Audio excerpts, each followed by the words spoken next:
Hello, જય માતાજી, જય શ્રી કૃષ્ણ. મિત્રો, આજની વાર્તા શરૂ કરીએ પહેલાં જો તમને વિડીયો પસંદ આવે તો લાઈક અને શેર કરી દેજો. નવા હોય ચેનલ પર તો સબસ્ક્રાઈબ કરી દેજો. તો ચલો શરૂ કરીએ આજની કહાની. વૃદ્ધાવસ્થાનું કડવું સત્ય વાર્તા. જીવનમાં એક દિવસ એવો આવે છે કે જેના પછી વ્યક્તિ ઘણું બદલાઈ જાય છે અને તે કંઈ જોઈ શકતું નથી. તે બધું ભૂલી જાય છે, પરંતુ આવું કરવું યોગ્ય નથી. સારું, આ વાર્તા કહે છે અમને કે આ ન કરવું જોઈએ. એક ગામમાં એક વૃદ્ધ સ્ત્રી રહેતી હતી. તેનો પતિ મૃત્યુ પામ્યો હતો અને તેના પુત્રો પણ ગુજરી ગયા હતા. તેનું આ દુનિયામાં કોઈ નહોતું અને તેના સંબંધીઓના નામે એક જ ભત્રીજો હતો. વૃદ્ધ સ્ત્રી પાસે ઘણા પૈસા હતા. તેના પતિ અને બાળકો જે હવે પેલા ભત્રીજાના નામે હતા. પૈસાના લોભમાં ભત્રીજો વૃદ્ધ મહિલાને પોતાના ઘરે લઈ ગયો હતો. ભત્રીજાનું નામ રામકિશન હતું. રામકિશનની પત્નીનું નામ લીલા અને તેને 3 બાળકો હતા. તે બેમાંથી એક પણ ન હતો. વૃદ્ધ માતાને સમયસર ખવડાવ્યું. તેણે ન તો તેમને આપ્યું કે ન સાંભળ્યું. તે ફક્ત તેમના પૈસા માટે લોભી હતો. તેથી જ રામકિશને તેને પોતાને ઘરે રાખ્યો હતો. રામકિશનના બાળકો બંને છોકરાઓ વૃદ્ધ અમ્માને ખૂબ હેરાન કરતા. ક્યારેક તેના પર પાણી રેડતા અને ક્યારેક તેને ખંજવાળતા. વૃદ્ધ અમ્મા તેમના પર બૂમો પાડતી અને જ્યારે તેઓ પૂછે ત્યારે તેમની સાથે દુર્વ્યવહાર કરતા. ખાવાનું ખાવું તેઓ કંઈ આપતા નહોતા. રામકિશનની પત્ની લીલા રાતથી બચેલા ખોરાકથી વૃદ્ધ અમ્માને ટોણા મારતી અને કહેતી કે આ વૃદ્ધ સ્ત્રીને ખાઓ. રામકિશનની દીકરી વૃદ્ધ અમ્માને ખૂબ ચાહતી હતી. તે છુપી રીતે કરતી હતી. તેનો હિસ્સો મીઠાઈઓ અને ખોરાક આપવો તે વૃદ્ધ માતાને આપતી હતી. રામકિશનના મોટા પુત્રની સગાઈ હતી. અંદર સ્ત્રીઓ નાચતી ગાતી હતી અને ઢોલ વગાડતી હતી. પૂરી બની રહી હતી અને શાકભાજીની સુગંધ આવી રહી હતી. વૃદ્ધ અમ્મા વિચારી રહી હતી કે મને ખબર નથી કે તેઓ મને ક્યારે ખાવાનું આપશે. રામકિશનની પત્નીના ડરને કારણે વૃદ્ધ અમ્મા બહાર ન આવી. તેઓ 2 દિવસથી કંઈ ખાધું ન હોવાને કારણે તે તેના રૂમમાં બેસીને ભોજન શોધી રહી હતી. તેણીએ વિચાર્યું કે મને ખાવાનું આપવામાં આવશે તો આ લોકો રોટલી પણ આપતા નથી, તો પછી આવી અદ્ભુત પૂરીઓ શા માટે આપશે? વૃદ્ધ અમ્મા પણ ત્યાં બનેલી પૂરીઓમાંથી સુગંધ મેળવી શકે છે. તેણીએ વિચાર્યું કે ફૂલની નજીક ગયા પછી તેની સુગંધ આવે છે.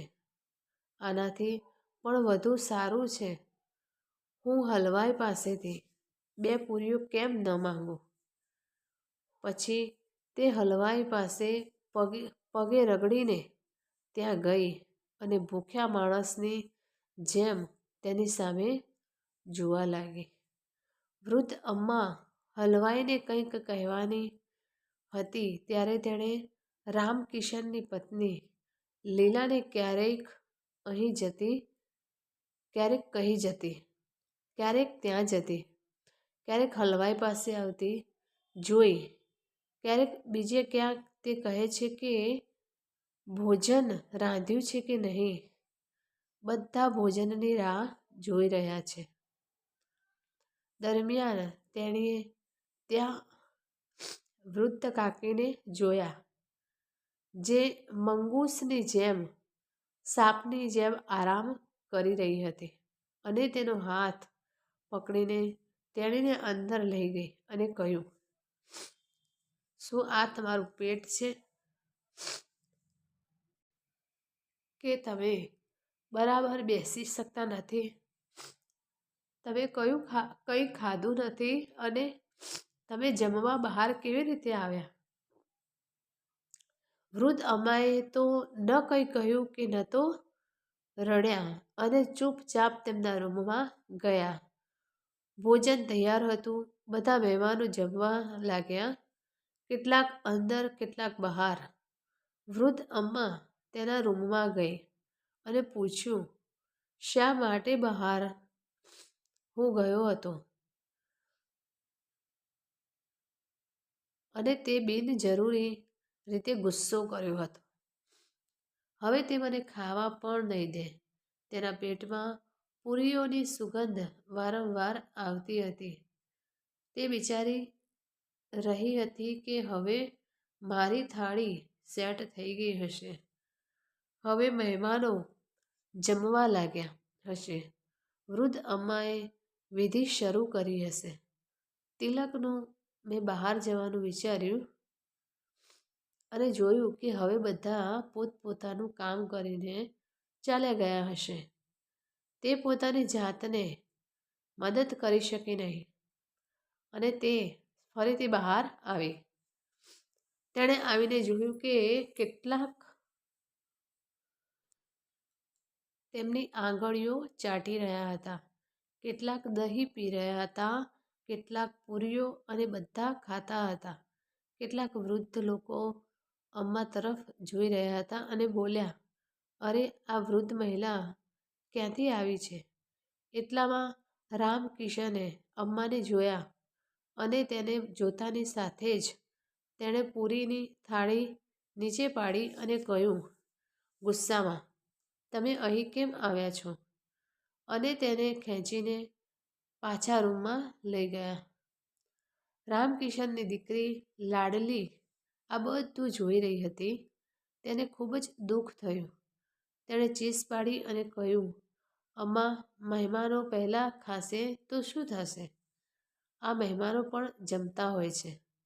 પણ માતા પિતાના ડરથી તે બીજું કંઈ કરી શકતી ન હતી. તેણે તેને રાખ્યું.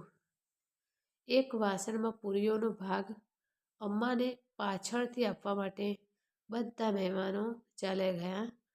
તેના મમ્મી પપ્પા પણ રાત્રે સૂઈ ગયા પછી તે છુપી રીતે ઊભી થઈ અને અમ્મા તરફ જવા લાગી.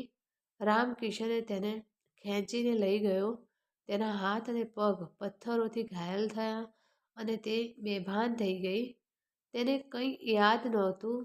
હવે અમ્માને થોડી હોશ આવી અને તેણે વિચાર્યું કે અત્યાર સુધીમાં બધા મહેમાનો ખાઈ રહ્યા હશે. આ પૂરીઓને લીધે મેં બિનજરૂરી રીતે ઘણું સહન કર્યું, પણ આ ભૂખ્યા પેટનું મારે શું કરવું? અને તમે કેમ છો? હવે બધું સમાપ્ત થઈ ગયું હશે. એટલામાં વૃદ્ધ અમ્માને અવાજ આવતો સંભળાયો. તેણે પૂછ્યું, કોણ છે પ્રિય? અમ્માએ કહ્યું, હું તમારી છું. હું તમારા માટે ખાવાનું લાવ્યો છું. વૃદ્ધ અમ્માએ કહ્યું, તમારી માતાને આપી છે? ના, આ પૂરીઓ મારા હિસ્સાની છે. તેમાં ફક્ત 4 પૂરીઓ હતી. અમ્માએ તે ઝડપથી ખાધી. હવે ખાધા પછી પૂરીઓ અને મને વધુ ભૂખ લાગવા લાગી. તેણીએ કહ્યું, બધું લાવો પ્રિયતમ, અમ્મા હવે મને મારશે. અમ્માએ કહ્યું, તો મને તે જગ્યાએ લઈ જાઓ જ્યાં બધા મહેમાનો રાત્રિ ભોજન કરે છે. લાડલી અમ્માને ત્યાં લઈ ગઈ. અમ્માએ ખોટા વાસણોમાં પૂરીઓ ઉપાડી અને થોડી થોડી વારે ખાવાનું શરૂ કર્યું અને બાકીનું શાક ચાટવા લાગી. અમ્મા વિચારતી હતી કે હું આ બધું શું કરી રહી છું? જો આજે આ લોકોએ મને ખાવાનું આપ્યું હોત તો કદાચ આવું થાત. ખોટા વાસણોમાં બેમાંથી કોઈ ચાટશે નહીં. દરમિયાન પત્ની લીલાની આંખ ખુલી અને તેણે જોયું કે તેની પુત્રી લાડલી ત્યાં નથી. તેણે અહીં ત્યાં જોયું અને પછી જોયું કે લાડલી ખોટા વાસણ પાસે ઊભી હતી. તેણે ત્યાં જઈને જોયું કે અમ્મા ખોટા વાસણ ચાટી રહી હતી. તેણે વિચાર્યું કે આજે પંડિત્યન મારું કારણ છે. આજે મારા પુત્રની સગાઈ છે. મેં લાખોને ખવડાવ્યા પણ જેના પૈસા પર હું જીવી રહ્યો છું